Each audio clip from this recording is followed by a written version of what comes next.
do things every minute of every day to protect them. Don't stop now.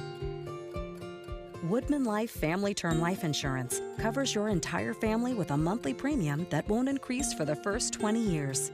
Guaranteed.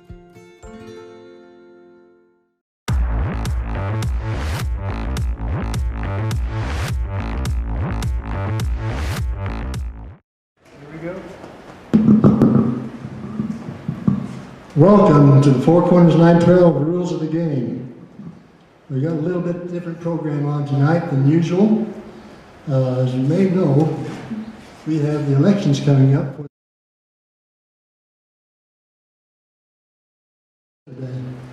Ballots are being mailed out, and they mail them out by alphabetical order, so you'll be getting yours pretty soon if you haven't already gotten them. And people are going to say, who do I vote for? Well, locally we're looking at county commissioners. We've got 2 seats open, and we have 4 candidates for those 2 seats. This is going to be a particularly, I think, difficult one, I think, because we've got a situation where we have 4 candidates that are all really great people. They all qualified, they're a lot of experience, and it's not a matter of who do I vote against, it's who do I vote for, because they're all good. And so that makes it difficult. So we hope to help you determine who to vote for by finding out a little bit about them. There's a lot of issues and specifically areas of concern that we have in our county that as Four Corners Land 12, of course, we are really concentrate on our Constitution in the state and how our elected officers work within that Constitution. So tonight we have 4 gentlemen running for District 2 and 3 in Montezuma County. On the left is Lindsay and Monty Guiles and Daniel Wilkens and Joel Stevenson. Monty and Joel are with District 3 and Kent and Daniel with District 2. So we got them separated there so they can't hit each other and get too close. But we'll start off, and it's going to be a very, we think, a casual. We're going to have some questions for their thinking. Where are they coming from in these things? And first off, I want to thank our sponsors. We have, as usual, Don Brunson from Woodman Life. It is really good to life insurance programs that are really good to us in sponsoring this. White Eagle Antenna Service, and of course, Mesa Media Productions, that's doing all the fancy technical work for us tonight. So give your service to them, okay?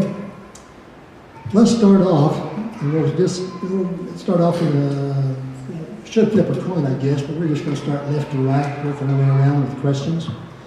And for each of you, we keep it as brief as we can, to the point. But I'd like for you to consider and let our office know, what is your view of the role and the purpose of the county commission?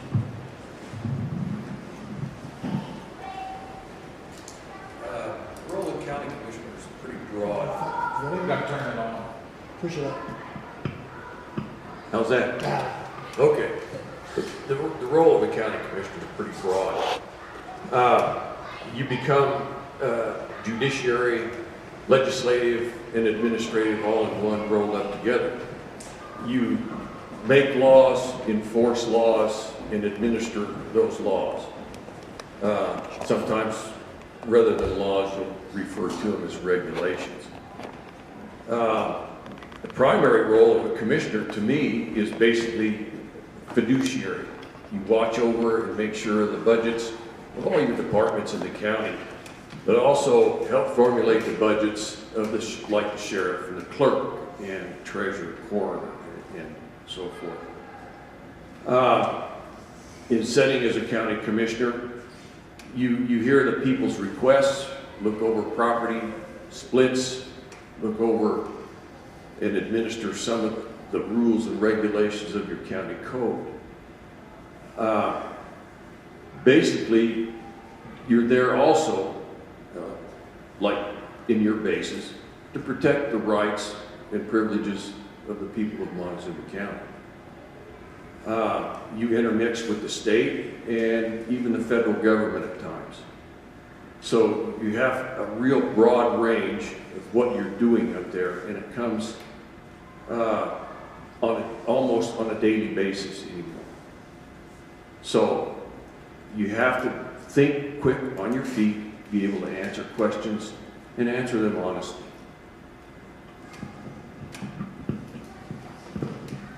Oh, thank you. Same question? Same question. Oh, good, thanks. Since Ken gave all the right answers. Monty Guiles, Memphis, Colorado. I'm running for Montezuma County Commissioner, District 3. The role of the county commissioner for me is the governance of the county. And that's everything. That's the fiduciary responsibility. That's to enforce code, create code when needed, facilitate issues, land use code issues. For instance, we were posed some questions on how we would deliberate on some land use codes recently in a newspaper article. And there's so many variables there that I didn't find it reasonable to answer it. So you facilitate the issues. You find the right people for the right job. You assign the right department heads. You give them the authority to do their jobs, and then you hold them accountable to do their jobs.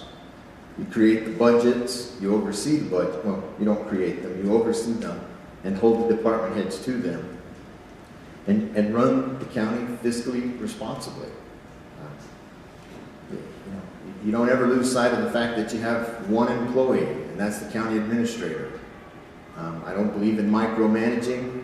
I believe in the chain of command, and I believe that with the county administrator answers to the commissioner's will is fed down through the people to the commissioners, and then to the county administrator, then to the department heads.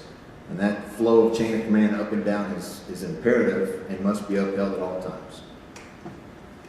Danny? I'm Danny Wilken, and I'm running for Commissioner District number 2. I think the role of the county commissioner, it really all starts with that you're leading the county and you're looking out for the people and the residents of Montezuma County. You know, you are judicial, you are legislative, you know, that there's several different jobs that you have, but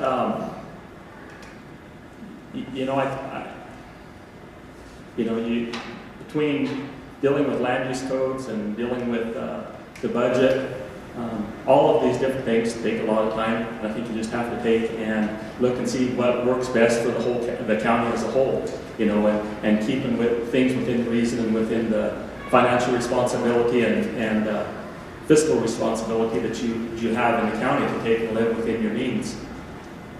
You know, I think we have a lot of different departments and a lot of different elected officials and stuff whose budgets come through the counties. I think we always have to take and be receptive to their needs, but also we still have to stay within our budget. Same way with dealing with land use codes and different issues that we may take and face. I think you sit back and look at what is good for the whole of the county. None of us like additional regulations, but whether we like it or not, they are part of the times that we live in. And with those, I think you have to take the regulations and stuff that are already in place, and you have to take and enforce them equally across the table. I think one of the biggest roles as a county commissioner is taking and dealing with outside interests, whether it's the state dealing with CDOT, whether it's the federal government dealing with Forest Service or BLM. You have to take and continue to look at the rights of what the people are and what makes sense for our county and make wise decisions. Joel?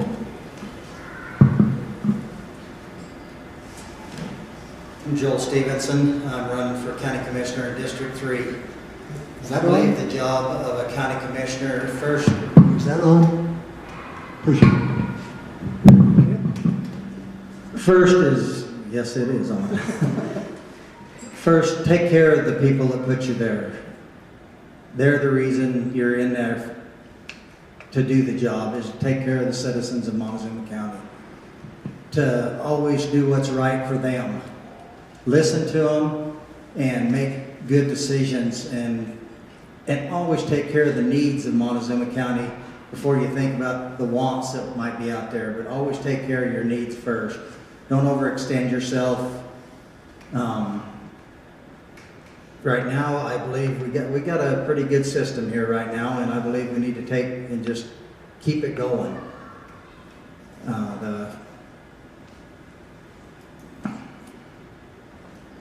The commissioners, they do a good job, and you need to just listen to your constituents and see what they want you to do. That's first and foremost. Thank you. Okay, now we get into a little more issues. Maybe a lot of people don't realize Montezuma County is about 73% federally owned. You've got the Indian lands, you've got the national park, you've got BLM lands, you've got Forest Service lands. Those comprise full 73% federal. The county has no control over it. Of that, when you look at it, that just leaves, 27% private lands for taxes, to support the schools, to support enforcement, county operations, 73% of land. It kind of brings up the question of what effect do you think the public lands has, and maybe could have, on our economy for the county. The effect of the public lands on our economy, it could have. All these federal, the 73% of the county is federal. What do you think? Start off with Monty. That's a tough question. Wrap my mind around here for a second. So, it's working, right? So the question specifically is, what revenue can the county generate off of federal lands? Is that the question? What's your concept? What is the impact that the federal lands have on our county, plus or minus? What do you think? So, I mean, the first thing that comes to mind, federal lands that we currently have, you have the economy of tourism. I mean, that comes to mind. Comes to mind the Mesa Verde, Canyon of the Ancients. These are things that are touristy, so we get some sales revenue out of that. From a county basis, not a great deal, frankly, but some. The grazing permits that are there, most of those are state. There are some federal, so there's the agricultural side to some of the federal lands with regard to grazing permits. I don't know, frankly, how we could expand our federal lands into a revenue source outside of what we currently have in tourism and agriculture. Well, maybe just to help you out there, just look at it from the overall economy of the county. Is that maybe a little bit better? Well, in the economy of the county, then it comes back to some of the ag side, the grazing permits that are on federal lands, and that's obviously an economic upside to our federal lands. They're pretty well restricted. I mean, I don't know how we could expand much on the economics of what we currently have on federal lands because they're not really ours to develop. They're not really ours to exploit. The argument could be made that some of them should be, but they're not. So I don't, unless I'm missing your point entirely, I do not see a huge opportunity for us to gain any economic upside to our federal lands. Danny? Well, I think even with the federal lands and different things, we do that you can have oil and gas exploration on. mineral development, also the timber harvesting, you know. I'm encouraged to take and see what's happened in the last 6 or 8 months where ironwood has moved into the old plywood plant up there, and they're starting to be able to harvest deep trees and take and bring them down and have them processed and turned into a veneer product that's getting shipped out of here. You know, to me, that's a big plus for the county because not only are we creating jobs and revenue and diversifying our income a little bit, or the county's income a little bit, economy, but we're also taking and working on forest health. And you know, working on forest health is important too because we've all seen what the devastating effects of wildfire can be. You know, and if we can go in and clean up some of our forests where we have a lot of beetle-killed trees and different things, it just opens it up for more grass, and which leads to better grazing for the ranchers. And the other part of it too is if you have a healthy forest and you've cleaned up a lot of the dead out of it, you actually end up with more water in the rivers and lakes that go down to it. And so, you know, I think that those are part of it. There is no doubt that tourism or recreation is a big part of our county here and continues to grow. And, you know, we continue to see people want to get out into the woods, want to get out and hike and do different things. And when I take a look at my role as county commissioner is that they are federal lands, but they're lands within our jurisdiction. And I think that's where the county commissioners have to have good communication with the Forest Service and the BLM. You know, and sometimes you got to continue to push back. Are you going to take and win everything? Are you going to get it the way any of us would want it to be? Probably not. But I think if you don't try and continue to push back to keep things moving along and explore different ideas, I don't think you get anywhere. And so that's kind of how I take a look at our public lands and the forest. And it's even, you talk about federal lands, and you know, I don't believe there is near as much tourism here in going to Mesa Verde that there used to be when I was a kid growing up. I think we have to take and figure ways to get those people to stop and spend money here. And then the other part of it is the Ute tribe. You know, I think in a lot of the decisions that we do need to take and look at them as a partner and build relationships to partner up with them on it. Because there's no doubt that when it comes to federal influence, they have a lot. And sometimes that may be what helps us get to our goals, ultimate goal. You know, without the Ute Mountain Tribe's water rights, we never would have got McPhee Lake built. We would never have got the Toyoak Highline project built. And so that's taken and benefited the county too, just by working with the different entities. Joel, what do you think about it? I think, Sorry, Joe.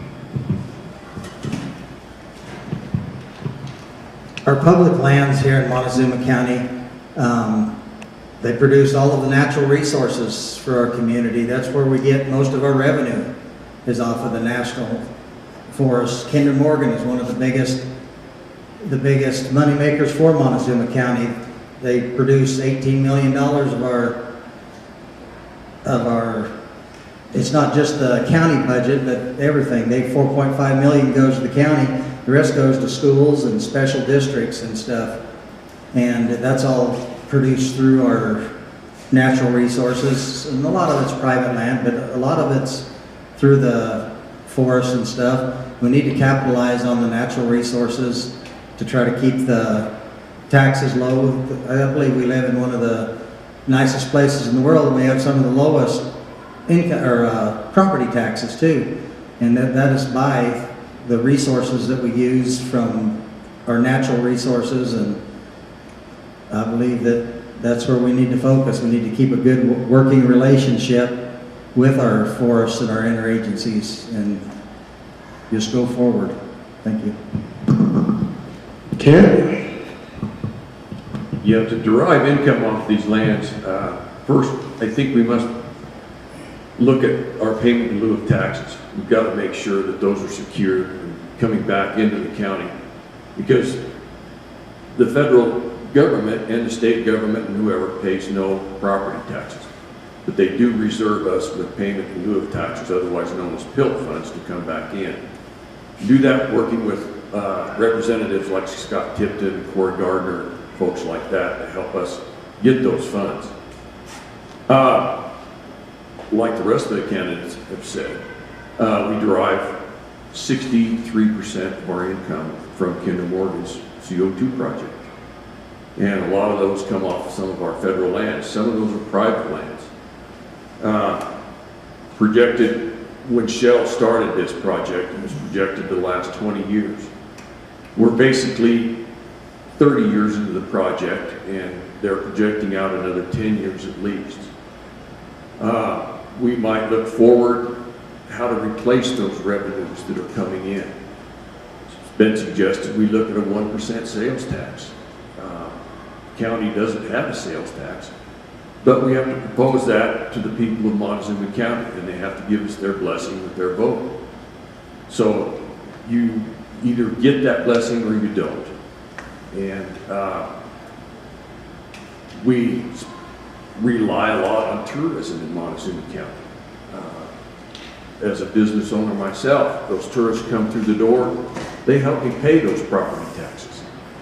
So anything we can do to enhance the tourist industry, the hunting and fishing, the use of our federal lands, hunting, fishing has been really cut down by the state here lately. We need to lobby the state to increase those permits.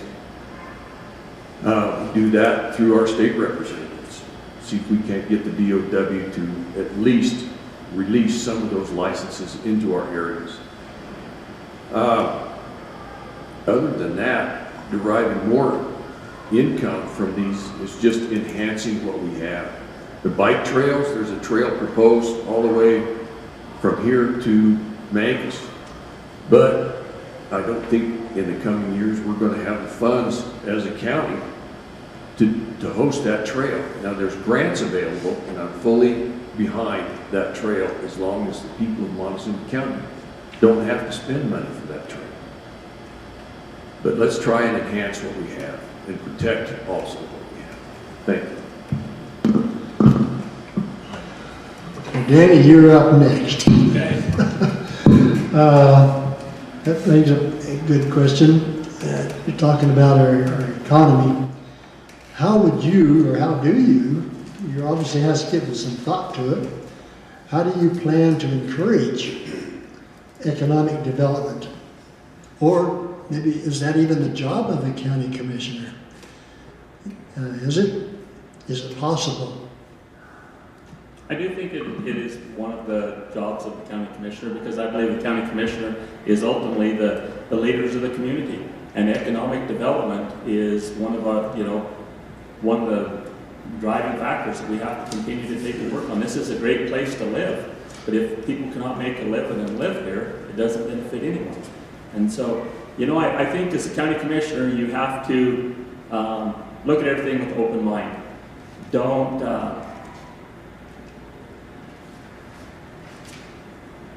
I think we have to try to take and work with it too, with the different municipalities and everyone, just because it is really has to be a countywide goal to increase the economics here. I think we have to take a look at stuff that fits, and we're going to have to continue to look into technology, just like even with broadband. I'll be honest with you, I'm not a proponent of the county putting in broadband, but I think if you could get private enterprise to start working towards building out in broadband, ultimately that's going to take and help our county.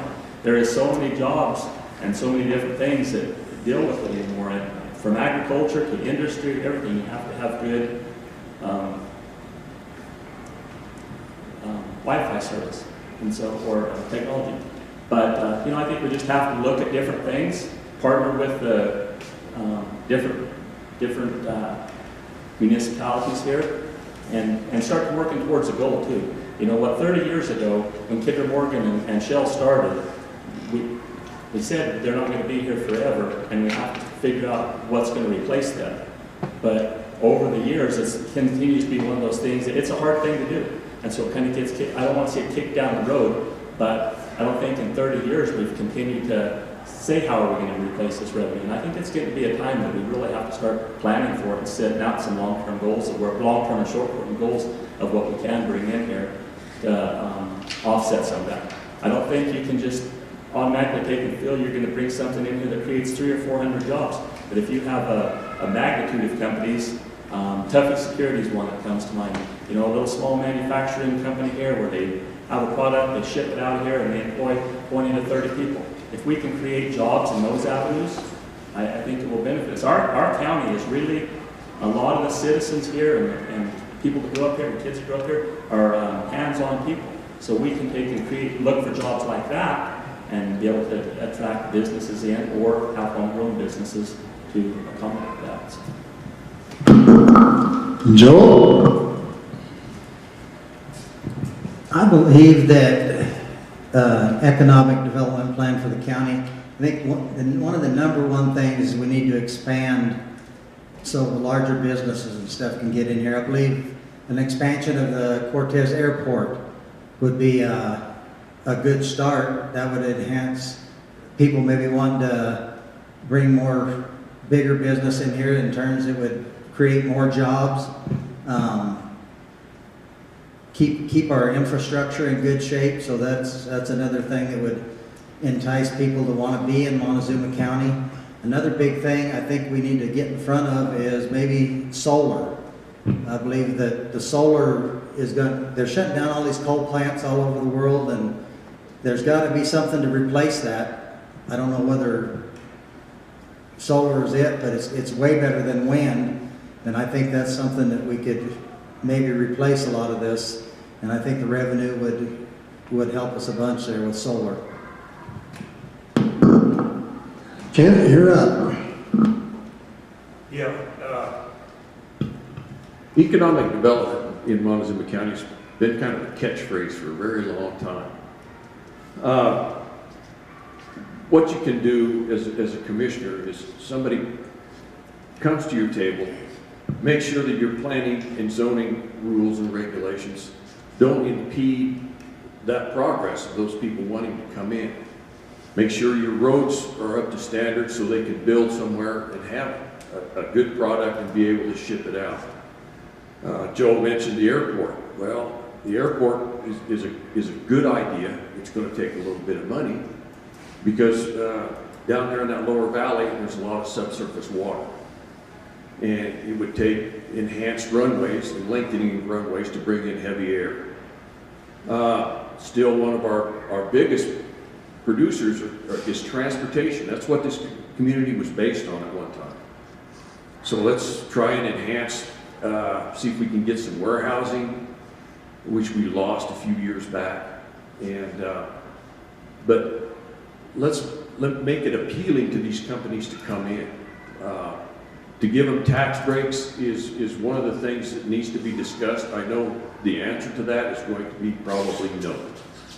Because everybody would feel that I didn't get a tax break to bring my business in. Why would these people get a tax break to bring theirs in? But look at Ironwood, look at Osprey Pax. Let's go to those people and say to them, we have an economic task force. Let's figure out what we can do to bring more people like you into our community. Monty?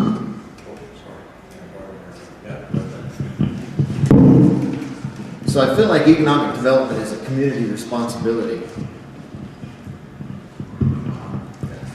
And it's an all hands on deck. You know, we have Region 9, we have the Montezuma County Economic Development, we have the Dolores Chamber, we have Mancus. There's all of these areas, and it seems like no one's really pushing in a common direction. So I think that, one, government doesn't do well in creating jobs. They just don't. And when they do, it comes with a price. Treasure and freedom.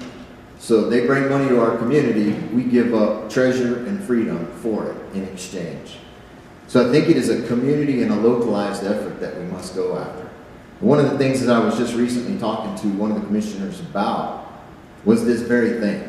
How exciting it might be to get some of the very brilliant people that we have in our community pushing in the right direction. And develop a task force that is cohesive with the city centers, whether it's Cortez, Mancus, Dolores, and the county. Have a board member that is a commissioner, and get one of the city administrators or city councilmen.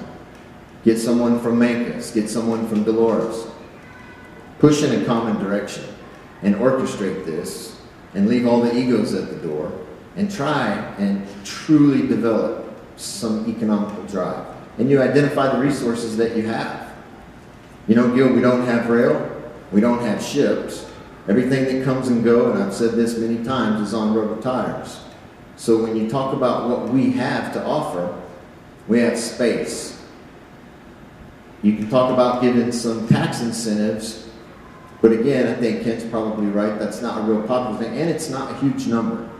When you start talking about developing business, it's not a number that is going to be so significant that it brings in warehousing or manufacturing. So what you do is you allow the road to be smooth and create an environment as a community and a county, and you go out and you attract these businesses and you bring these businesses in. It's a very exciting thing to think that you could get people pushing in a common direction. And I agree, right now we have all of our eggs in one basket, and that's the Kinder Morgan basket. And at some point, it will play out.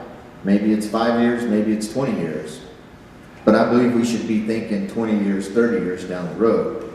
And we should be very wary of grants. Now, the argument can be made that there are times when they are needed, but then they always come with a price. And it's usually freedoms and treasure.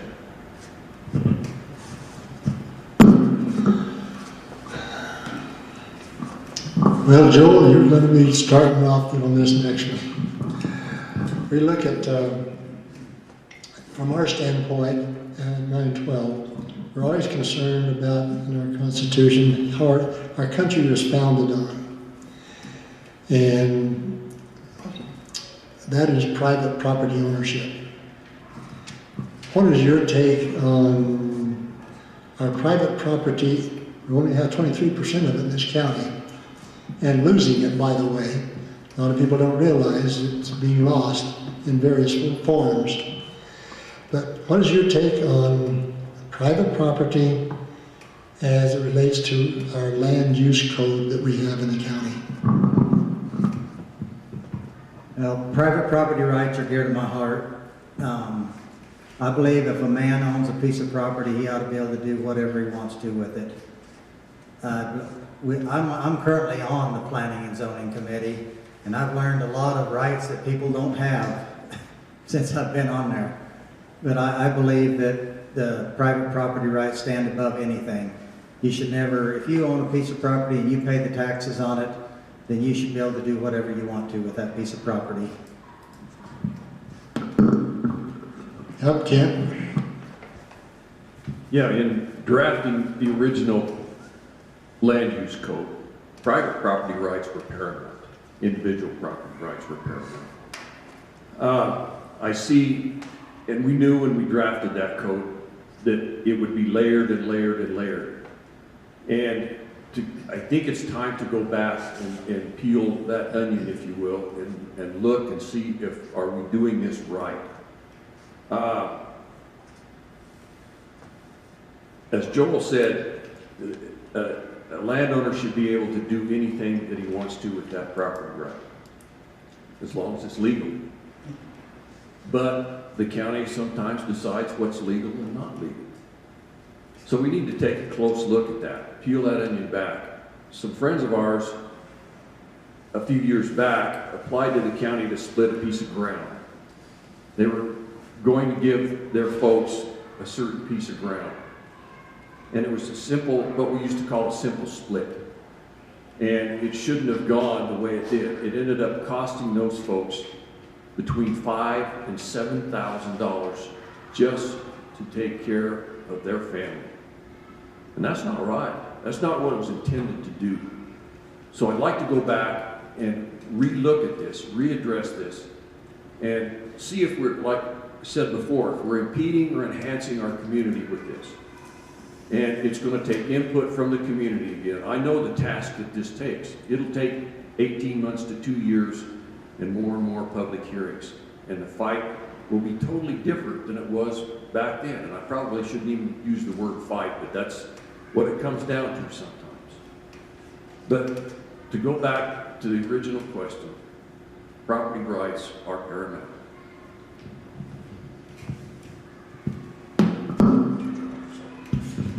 Monty? So everyone up here, I believe, understands how important property rights are for all of us, whether it's land, water. We were recently asked about the IBC, or at least I was, and whether or not I would support that type of international building codes on a county-wide basis. Well, the answer there is no. I would never do that. But then I also do support common sense health and safety issues.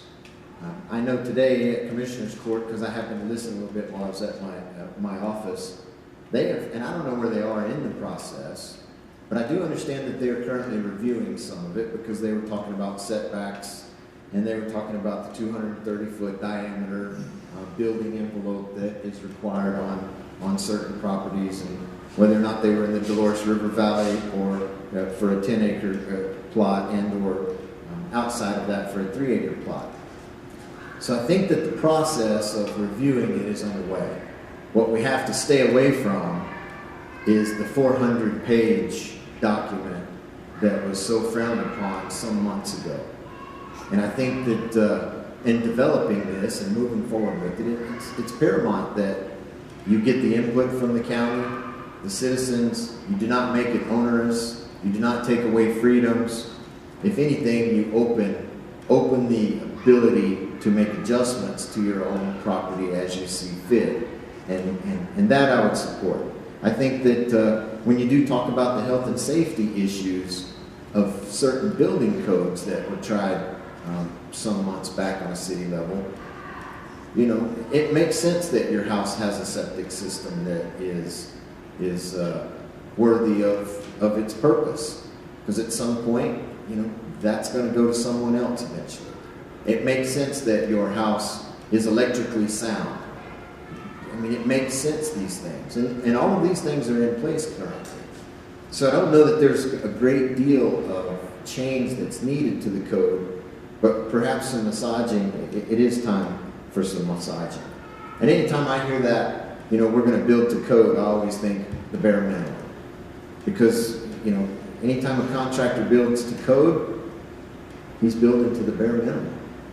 And, you know, there's some great builders in our area that do not need governance and oversight in order to produce great products, great homes, barns, additions. So maybe it's time to massage it, but when we do massage it, and I think it's underway currently, we can't do it in a way that is outside of public participation and in any way infringes on the current rights that we have as county owners of property. Go ahead, Danny. Well, with the county land use code, you know, that really came forward when, I think it was 1998, when the voters voted, it was put on the ballot of whether they wanted codes in the county, or wanted the county to develop a land use code. And the voters passed it, and so it started moving forward. You know, I think, as with everything that government tends to get into, sometimes it can run amok and go astray.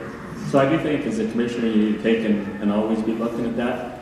I don't think you can make decisions on whether something works or something doesn't work on a piece of property just because of the loud voices in the audience. I think you have to take and really look at what makes sense for the county and still takes into account the landowner or mineral rights owner's rights, and then also how it fits into the neighborhood.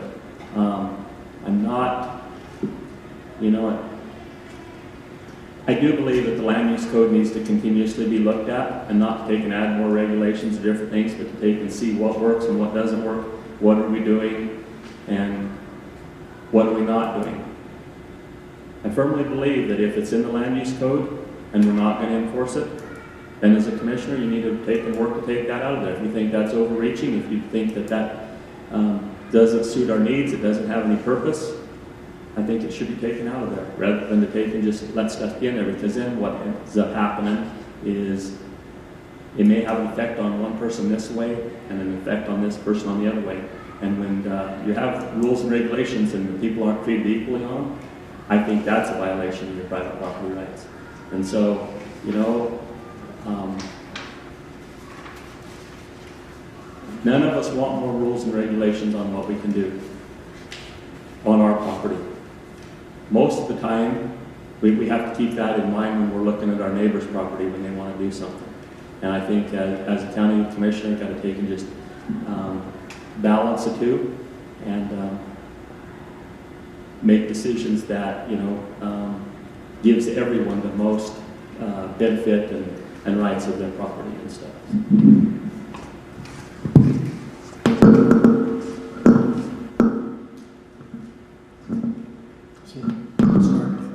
You started. Okay. Well, I was just going to say, where in the world are we at? I'm losing track. No, that is an interesting discussion you guys had, because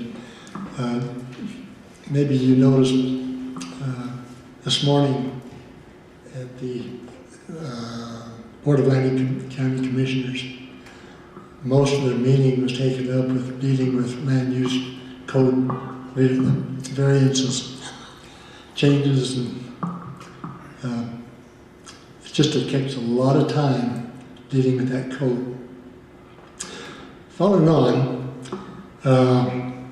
it kind of goes back to our federal land issues, 73% of the land out there. And one of the, in fact, it's in the code for the county commission, one of the things that is specified that they're to do is coordinate with our federal agencies, Forest Service and BLM, and any other federal agency. And actually involves state agencies as well. We are you coordinate with these agencies. Part of that involves in our lands and goes back to economy maybe. How much are you aware of what is referred to as RS 2477 roads? That's roads that are historical roads and trails that have been on the BLM and Forest Service lands. There's a consideration that these should be under county jurisdiction. That was discussed this morning, in fact. What do you know about RS 2477 coordination, and are you, as commissioner, are you aware that you should and have the power and must coordinate all of these actions with the Forest Service and BLM? Yeah, that was even back in 96, 97, we were dealing with 2477 roads. Highly technical, highly legalized wording in some of this. Sort it out, kind of try and simplify it. Montezuma County took the position at that time to put those roads on the designated county road map so that those roads would be guaranteed to be open at that time. I haven't followed it that close in recent years, but there's always been a fight over 2477 roads. Even the road to ground, even the road to Norwood. One time, Forest Service came to Montezuma County and said, we'd like to pave that road. Oh, great, let's pave it. So we had a public hearing, and the next thing you know, all the neighbors up there along that road, they didn't want it paved. They didn't want the traffic. So all the money and everything went away. Now we're back to the neighbors up there wanting their road to be paved. And you negotiate underneath all of those rules and regulations for those 2477 roads. To me, those should be operated under the auspices of Montezuma County. I know the legal battles are there and need to be fought, but those legal battles are very expensive. So you work with your partners in the Forest Service and the BLM locals to keep those roads open as much as possible, to keep your trails open, and if something's closed, make sure something else is opened up. But you have to stand at some point. One point, they closed the gate. We took the track hoe up there, parked it beside the gate, and said, you open the gate and we take it down. They opened the gate. Sometimes you get a little brustly, get a little feisty, and sometimes it works, Sometimes it doesn't. But it's one of those that's going to continue to be with us for quite some time, I'm sure.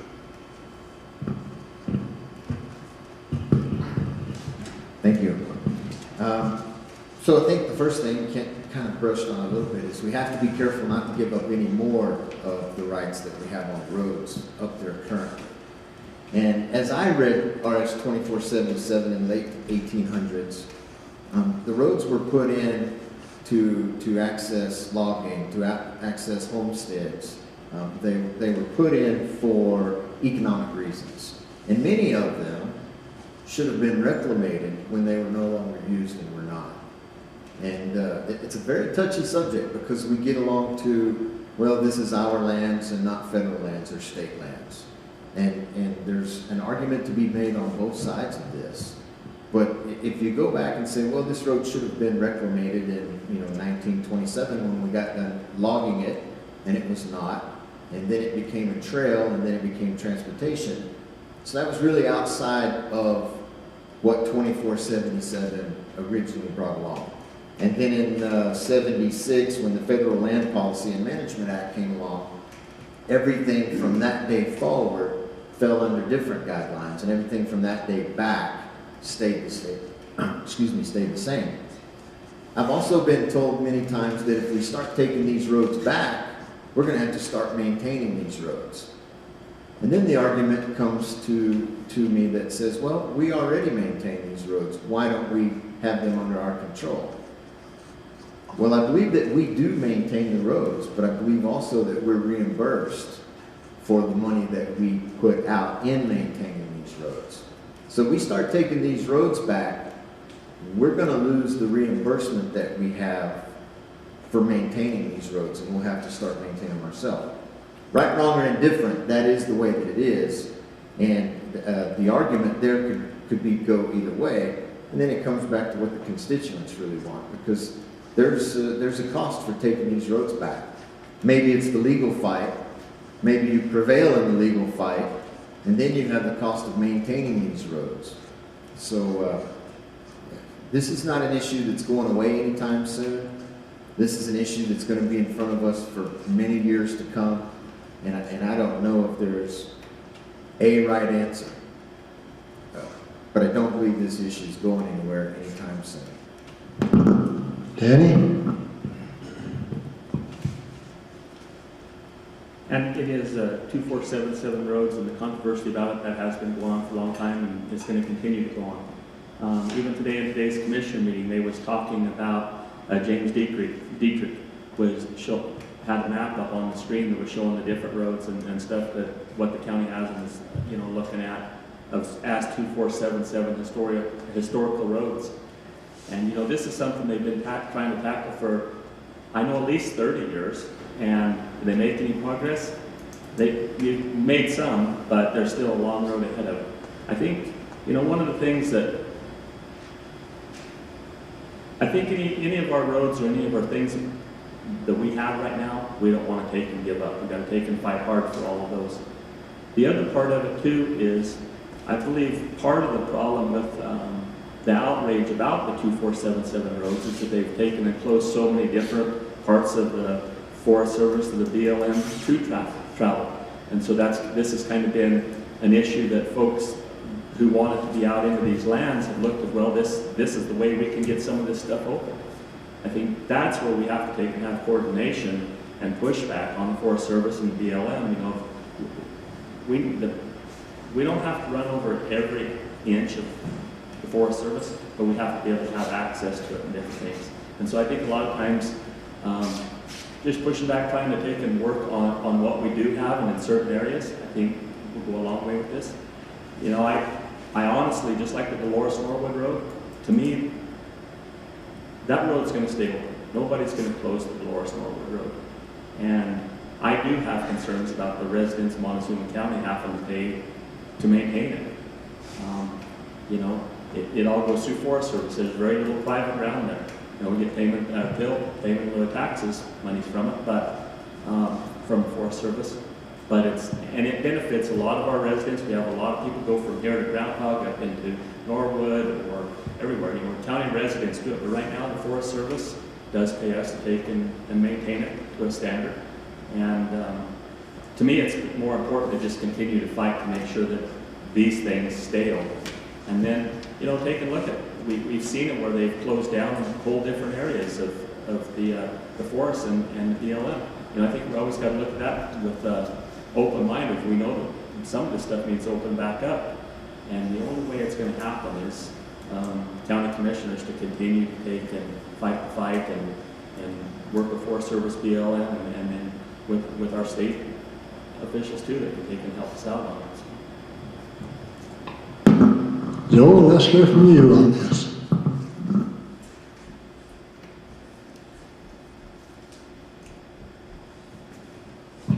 The 2477, this is a fight we're fighting there. Montezuma County, we depend on those roads being open up there. It's had a financial impact on us here. We've lost tons and tons of the hunting and fishing and camping that people can't get out there and access our national forests anymore. And that's been a major impact. We need those roads open for wildfire mitigation and stuff to keep the forest healthy and be able to shut a fire down when we need to get to it and not worry about the roads being closed. I own 10 acres above Mancus. It's an old gold mining claim. They went in there and closed all the roads to all of those claims up there. And they said, well, you can have a key to the gate. Well, I don't want a key to the gate. I want the road put back and so I can access my private property up there. This is a fight we're fighting, and I will keep fighting for it. Thank you. Okay, I think we're back down to Monty. Here's an interesting one. Brings up a lot of areas of concern. And are you aware of the legal terminology of nullification of unconstitutional laws? And as far as nullification, is there a time when the county commission should use nullification on unconstitutional state laws?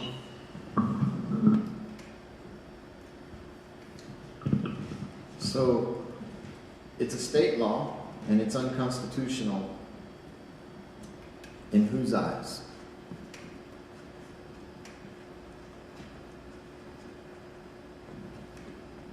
Dexter, I mean, if it is a law, and... Okay, I guess maybe that raises the question. Okay. I should start off with, do you believe all state laws are constitutional? No, not necessarily. There you I do not go. believe that to be Okay. the case. I believe that the state oversteps its boundaries often.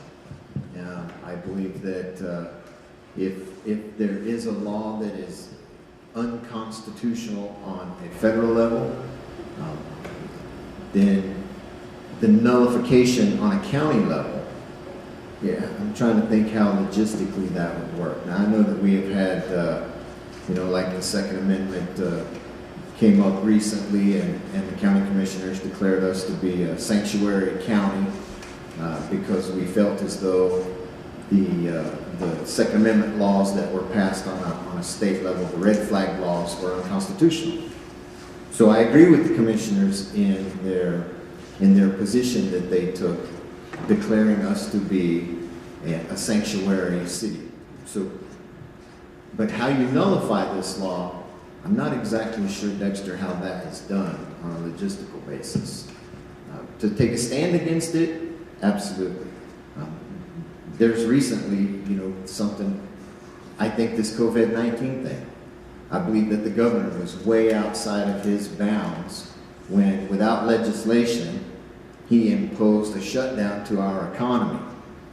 And there was certainly no emergency there because it's a decimal point followed by a couple of zeros. So in no one's definition is that an emergency. So I think without legislation, and the governor is tasked with upholding laws that have been adjudicated, that he was outside his bounds there. So I think that perhaps there could have been something done similar with regard to our county and declaring us to be a sanctuary county on the COVID basis. I think that imposition from the governor was unconstitutional.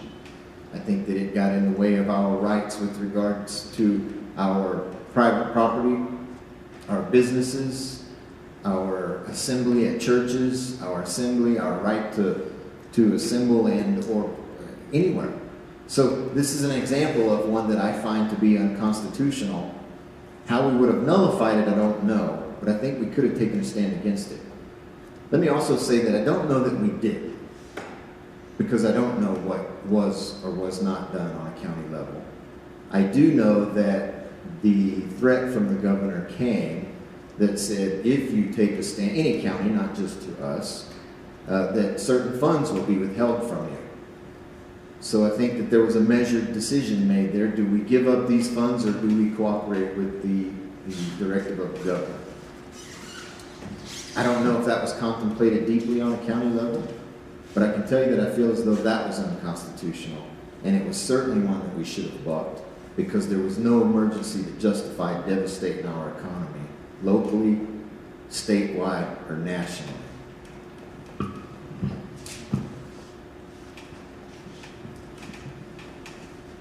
I think just like with the red flag law, you know,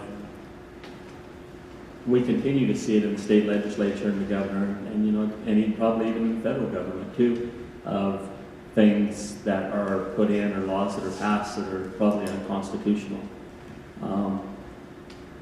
You know, I think the stand that they took with the red flag law, at least saying, you know, that we're a sanctuary county against this for the Second Amendment, you know, I think that's one of the first steps.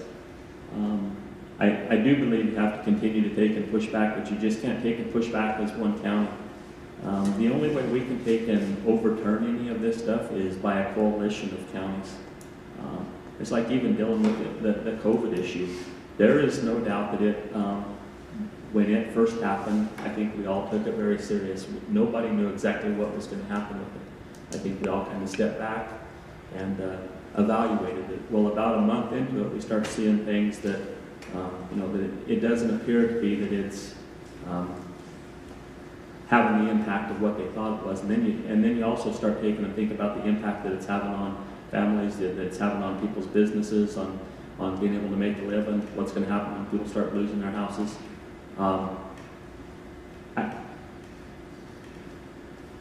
But the other part of it is when that happened, and the governor has continued to put in stuff that, you know, I believe is unconstitutional, and he overstepped his bounds on. We had a lot of businesses that were suffering and couldn't take and wait for it to go to trial. And that's, you know, there's a lot of this that will ultimately end up, somebody will end up suing the state of Colorado or the governor or different places. But businesses couldn't take and survive during that, well, as long as it took to get through court.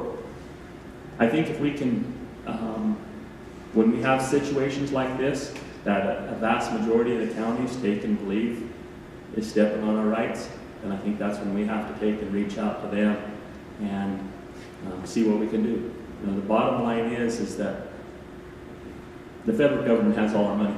The state government has more money than more of the county's money than the county does.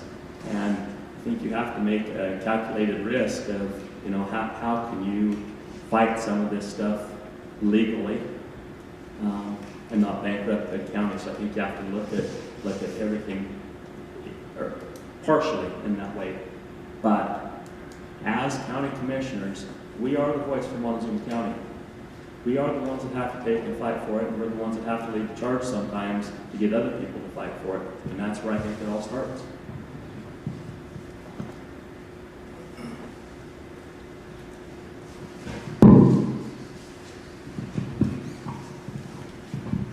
Well, right now the state of Colorado is stomping all over our constitutional rights, and this COVID deal is the biggest part of it. Hindsight's 2020. We don't know what we might have done. This is something that was unprecedented. We'll know what to do next time if they try to shut us down. Right now, I think that as far as the health part of it, people should take care of their own health. And the commissioners, they should take care of the rights of the people. And that's our job there. Follow that Constitution and fight for it. That our forefathers put that there for a reason, and we need to stand up and fight for it. Thank you. Kent, you're the last one to figure out all the answers. No, hardly. That's one of those questions that's really a very difficult question to answer. Nullification of a law being that you're saying that is unconstitutional. It would have to be borne out, I guess, in a court of law. Whether you take it to district court, Supreme Court of Colorado, or eventually to the state or to the federal Supreme Court. I would think that you would have to take each request one at a time and look at it and make your own best judgment with legal advice that you could possibly find anywhere and see if you really wanted to nullify that law as a county or not. Because you come from, like these gentlemen have said, it's going to cost a lot of money. And you have to look out for the well-being of Montezuma County, along with the rights of the people of Montezuma County. So, I don't think we really answered your question. Well, you answered. Let's see. It was brought up earlier. It was talking about the economy and whatever. Every year the question comes up about taxes. And it's going to come up again this year, and so they say. But how's your thinking on our taxation issues? They want to raise taxes for, try to pay for what they spent out on this COVID thing. That shouldn't have. That's not the point. Every year they want to raise taxes for the schools. There's a lot of arguments that they already get a larger percentage of the taxation already. But what is your thinking about taxes, raising taxes at the county, at school districts? What is your thinking on that? Well, I can only speak for what I think would be a county issue. The school district is a governmental agency in and of itself. They would have to ask their own question. Montezuma, any political organization is bound, as far as I remember, that there's a law that you cannot expend taxpayer dollar to support or oppose any tax referendum on the ballot. It wouldn't be fair to the people on either side. But as far as raising taxes in Montezuma County, the great thing about Amendment 1 was that you have to ask the people, and that's who you're there for, and they have the final decision on whether you raise any tax or not. I don't agree with going back year after year after year. Sometimes people don't get the word no right. There's something wrong with it.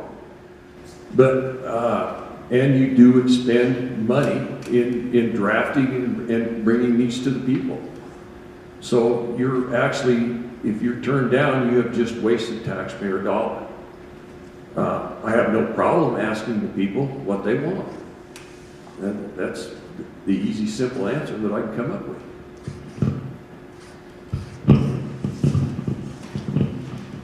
So right now, there's actually something at the legislative level, SCR 20001, and they're talking about de-Gallagherization.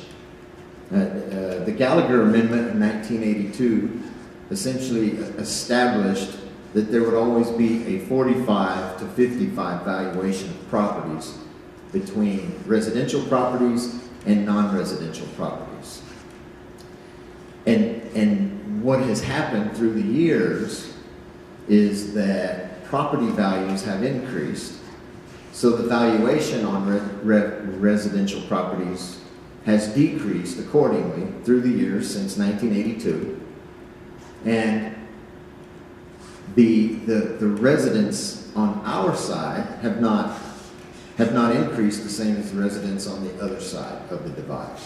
So we have a bit of a break there anyway. So if they do accomplish de-Gallagherization, it's frustrating to think about, because in one respect, it is good for the taxpayer. In one respect, it is bad for the taxpayer. So, you know, the taxing issue is a tough one. And you really have to get to the bottom of the Gallagher Amendment. And then Tabor came along. And what Tabor did was, you know, the 45-55 split that was supposed to set up for the Gallagher Amendment, that kept everything sort of in a neutral state. Tabor came along. So through the years, as residential valuations went down, they could never go back up to equalize to that 45-55. So it's been tough. And if they're able to de-Gallagherize, you know, there's going to be some losses that we're going to feel. I mean, assuming that you know, some of your emergency services are paid for through these taxes. Property taxes is a tough one. Kent's right. School taxes, one of the reasons that we have lost control in schools is because of Gallagher and Tabor. So when Gallagher came along, the schools were paid for greater than 50%, closer to 60% by locals. The state picked up the rest. As the property valuations came down through the years, which made everyone happy because property taxes were going down, the state had to backfill school funding more and more. And when the state steps in, you're going to get regulation, oversight, and the loss. And we're going to give up freedoms. And that is what has happened. Many people say, you know, school finance, and they are kind of married because of Gallagher. And then Tabor came along, and it capped it going back up to keep it revenue neutral. That's no longer the case. So the state now funds roughly 65% of education, maybe closer to 70, depending on where you live. And then the locals fund the remainder of this, which you give up control in schools. So that bill that's in front of the Senate and the House now, it's one that we need to watch very closely, because it's going to affect our property, and it's going to affect our property valuation in one way or another. And it looks like it's going to pass. We being the Republicans don't have either house in Denver or the governorship. So it looks like this is going to move forward. So it's going to be an impact. Then you start asking about how you backfill this, and many people have talked about a county sales tax. It's not a popular thing. A 1% county sales tax. I know that the Journal looked into this some years ago and said that a 1% county sales tax would raise, you know, maybe $2 million. You got to put that before the people. And you're absolutely going to have to illustrate why you run a very tight, efficient county, that you are still going revenue neutral or revenue negative, and you're not being frivolous with money. You're going to have to put it out there and educate the people if you want to try and do a backfill on this Gallagher Amendment that they're trying to de-Gallagherize.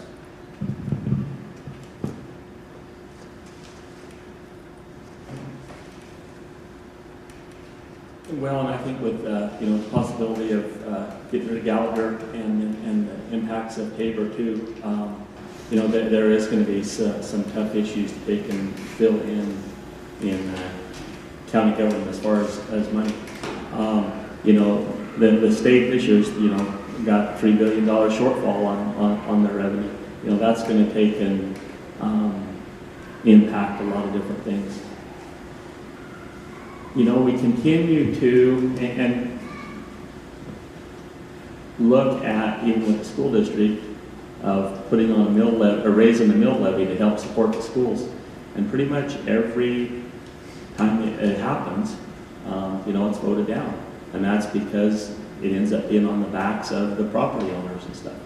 I think you have to look at a way that if the county has to have additional revenue or things that we can take and broaden this out. Is 1% sales tax what we all want to hear? No, it's not. It may be something that down the road that we have to look at, but I know that you can't take and continue to take and put everything off on, you know, the backs of property owners through property taxes. You know, just even the shortfalls we're going to have from Kinder Morgan's revenue coming into the county is going to make things tougher.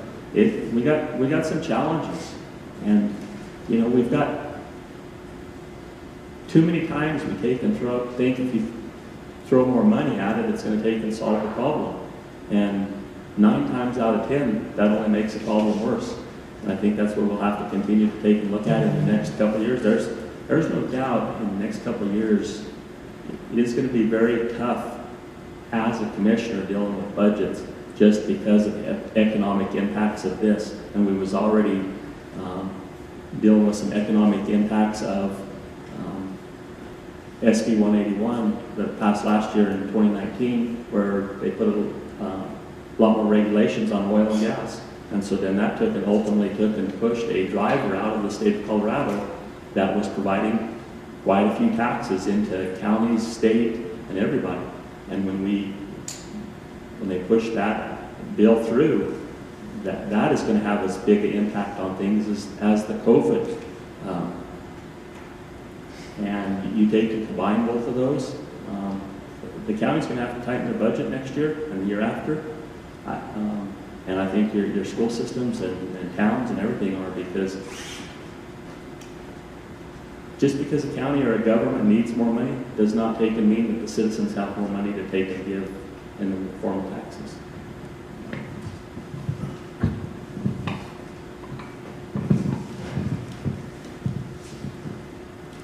Right now, we're lucky to probably live in the county that we do. We do have a surplus. We're one of only 2 or 3 counties in the state of Colorado that does have a surplus. This is going to give us a little leeway to work through this. We've got to get a more business-friendly approach to the county here so that we can entice some more business in here. Because the more business we can get in here, the less shortfall we're going to have. We just have to be more business-friendly and try to get some bigger businesses in here, some more natural resource businesses. The Ironwood and the seltzer plant opening up and stuff, that's been 2 great ones. I think there's more opportunity there for natural resource development, and that's going to be a way to work into the shortfall of the taxes that we're going to be facing. Thank you. A little bit different than tack now. I think we're bound down to Monty, I think. Are we? Sure. Might as well start there. What, if any, new general initiatives do you have, and how will you handle past county commission actions? Continue them, change them, discontinue?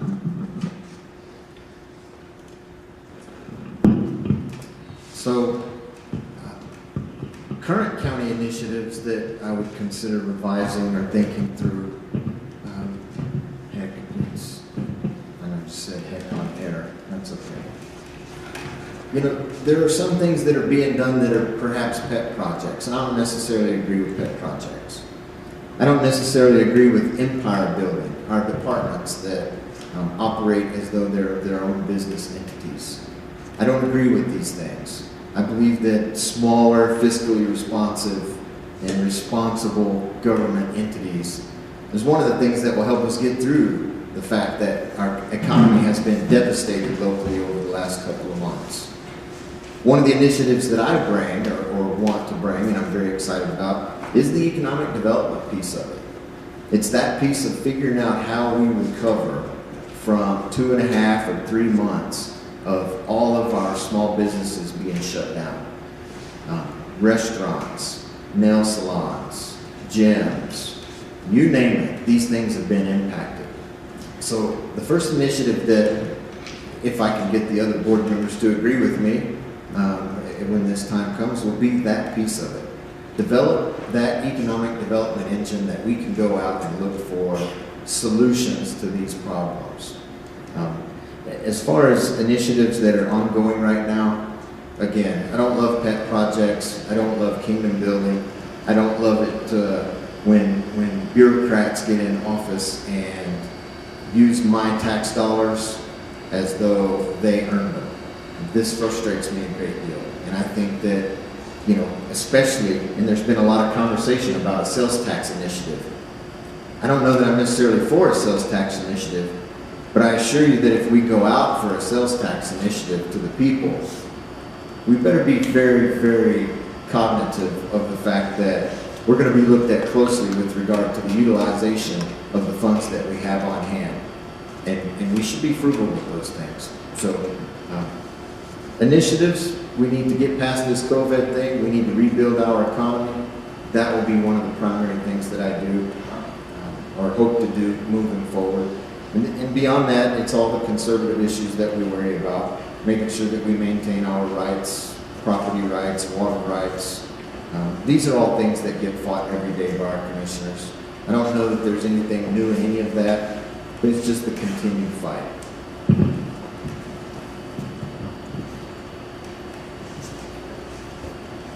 You know, and I think that economic development and helping to rebuild our economy in Montezuma County is probably one of the most important things we're going to have to take and deal with. This has failed a lot of people as far as financially. When you take a look at so many of our small businesses, they take and work all summer and stick money away to take and be able to make it through the winter. It's very hard in most businesses to take money. They take and make money in the winter. And we had so many of them that was just rolling around in February. You're starting to see the light at the end of the tunnel, and you know that spring's around the corner. You're going to be able to start generating some revenue again and moving forward. And then have this happen where they can shut everything down. And you know, we've had businesses been shut down for 3 months now. Now they can operate at partial occupancy. You know what? Overhead does not, just because you can operate at partial occupancy doesn't mean your overhead drops at that. And so I think the impacts of this are going to continue and really be hard as we take and move in this. So I think we do need to take and look and see, you know, what we can do to take and help these businesses. But I do believe it takes partnerships. I think we have to be on the same board, or on the same playing field as a lot of different boards, and whether it's Dolores Town Board, Mancos Town Board, Cortez City Council, we have to take and work and look at these issues together. I think that's probably one of the biggest things I think we need to take and work on is probably better communication and stuff amongst them, because without all of us being on the same playing field and heading in the same direction, I think it's going to be hard to accomplish anything. You know, there's a lot of rights and there is a lot of issues that rural Colorado takes and faces that comes down from the Front Range. And I think we're going to have to continue to be leaders and fight for this. You know, we have several things that are coming up in this next November election that are going to take and affect rural Colorado. You have the Wolf Initiative. You know what? We have to be able to take and stand up as a county and work to try to stop that, because ultimately that ends up hurting the ranchers. It ends up hurting the recreation industry as far as hunting and different things like that, because they try to bring things in that, you know, are going to be detrimental to it. So I guess one of the things I want to do is always take and keep in mind that I'm taking and working for the citizens of Montezuma County, but I also believe that I have to be the voice when we're seeing stuff happen on the Front Range that is detrimental to us. Yeah, that's what I will do.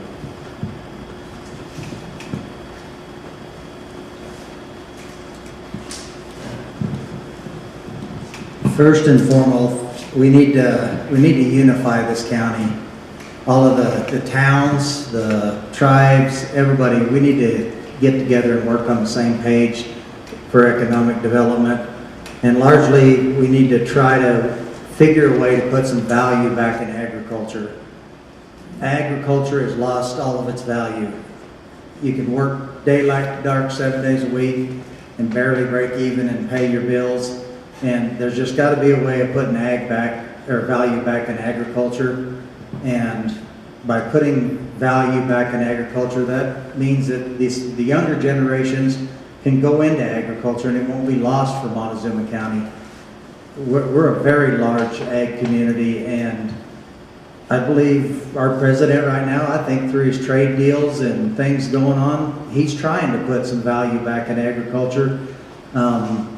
Country of origin labeling on beef, that's going to be a big hit for the economy if we can get that done. It was when they had it before, and that's going to be one of the big economic development deals, I believe, is in agriculture.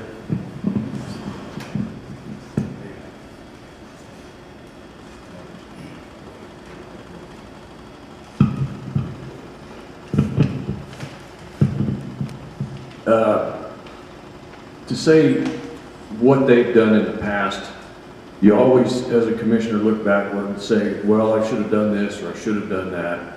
But overall, the commissioners here have done a good job. The road program is going along. I see them out there active all the time. Sometimes you wonder if they're doing it right, but you always wonder that. The sanctuary county was a big star. I can't think of anything off the top of my head that I would have totally disagreed with the county, because you have to be sitting in that seat to understand the decision-making process that took place before that decision was made. And it's very difficult. As these gentlemen here said, to go forward, you have to team build. You have to sit down with your city councils and your town boards. And not only them, you sit down with representatives from the BLM, the Forest Service, your local guys, and see what you can do and what inroads you can make with these folks, and how you can just communicate with each other. You can't just turn your back and sit, each one of you sit in a corner and not discuss what's going on. You take the new Tri-County or Tri-City Chamber of Commerce and sit down. You're our voice to the businesses in Cortez, Dolores, and Mancos. We want to know what their problems are. If you don't know what their problems are, you can't have them solve them. And a lot of times it's just communications. And as a commissioner, sometimes people won't talk to you, so you go out and you what a former commissioner phrased as you set your trap line. You have certain businesses and certain people you talk to and get their opinions and see what they're hearing. And then you come back and as commissioners, you discuss this. And hopefully you can formulate a plan, because as one commissioner, you can't direct what the other two are going to do. It's got to be a team. And for me to judge them, I'm not going to do it.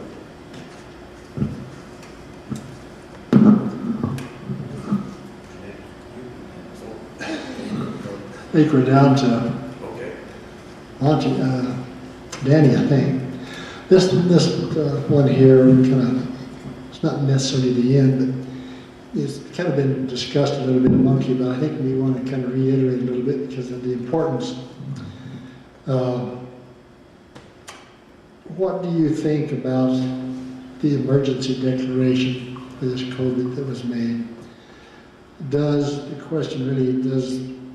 the state law or the state statute law override the constitutional Article 2, Section 3, which reads, all persons have certain natural, essential, and inalienable rights, among which may be reckoned the right of enjoying and defending their lives and liberties, of acquiring, possessing, and protecting property, and of seeking and obtaining their safety and happiness. The declaration was made that I think we kind of think was irresponsible and in violation of that very section of the Constitution. What does the state law that Governor Coles used, does that override the Constitution? No, I don't think it overrides the Constitution. I think in the very beginning of this, I think all of us, was not quite sure what was going to happen, and so we took and everybody took and stepped back.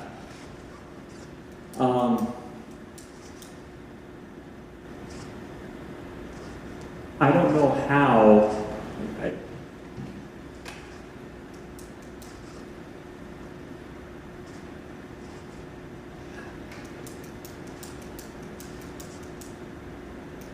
I don't know how you take into consideration of what we got to do to take and open up the county and get things going. You have half of the population in the county that wants things to stay closed. You got the other half that's ready to get them open. And looking at it from a commissioner, I think you had to take and look at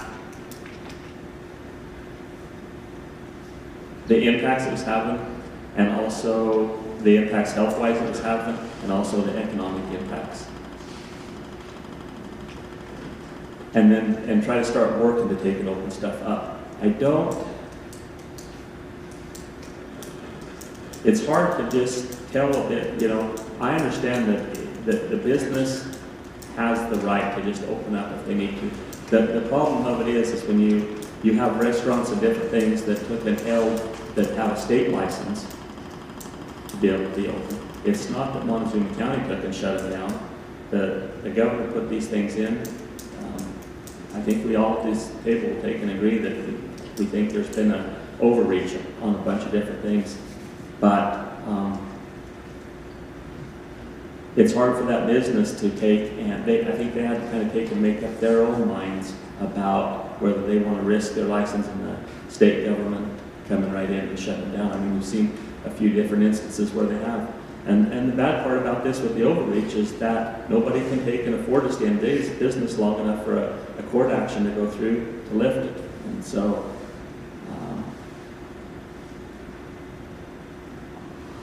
it's just a hard question, and it's a hard, I don't believe that it overrides what's in the Constitution, whether people decide to follow it or not, or how we react to it. I think that just has to come down to everyone themselves.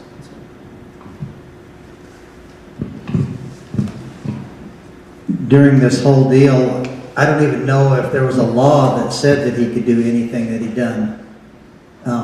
It's all been through executive orders and all of this kind of stuff. He has completely went against the Constitution and all of this. I'm a firm believer that every business should just open their doors. There's so much stuff going on in this country right now that they don't even care about social distancing. They don't care about masks and all that stuff. I think all they care about is keeping small businesses shut down.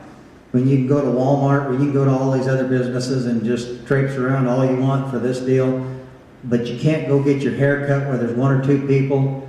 It's just, they just tromped all over our Constitution in this deal, and I think it's time that we just need to stand up and open up.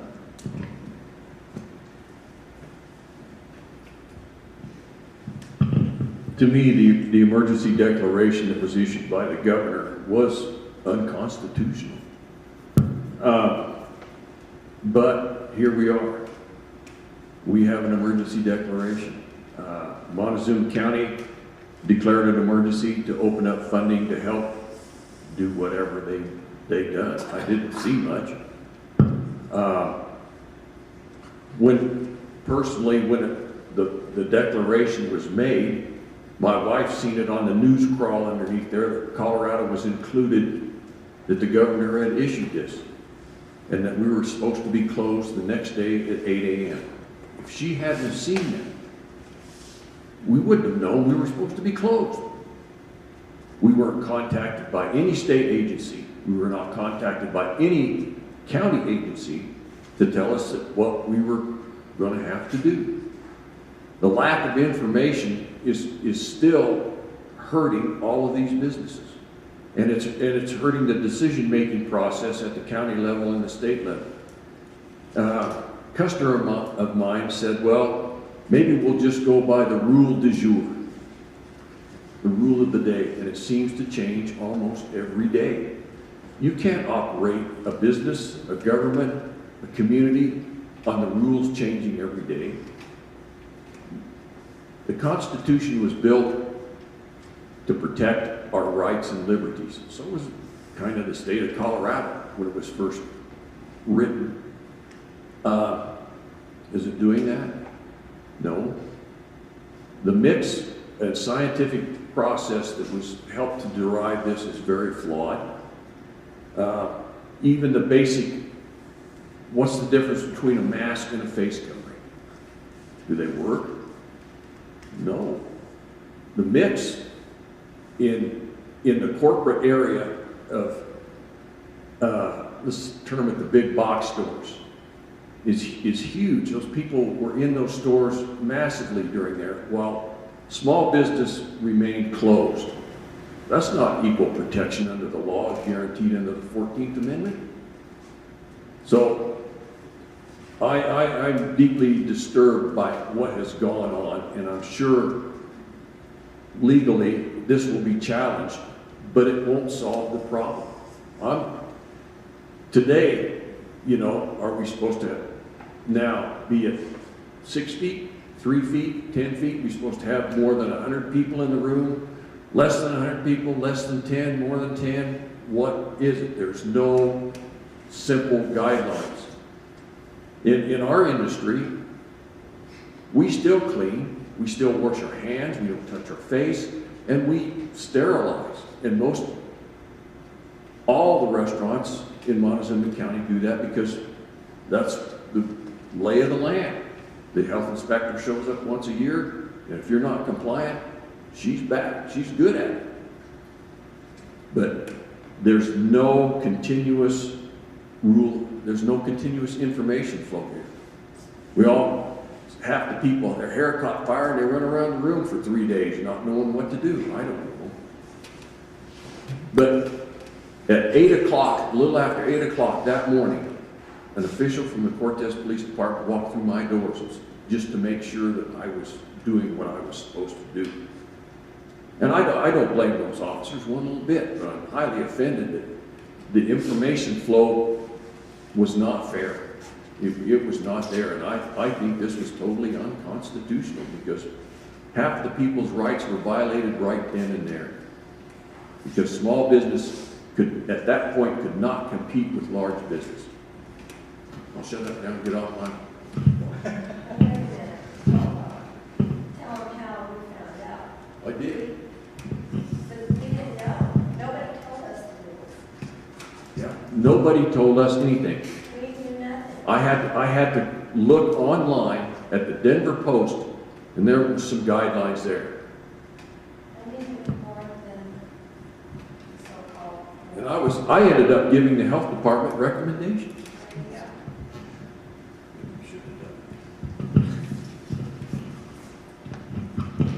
So absolutely unconstitutional. I think that, you read that perfectly, Article 2, Section 3. But I think also a step further than that is Article 2, Section 3 is protected by Section 25.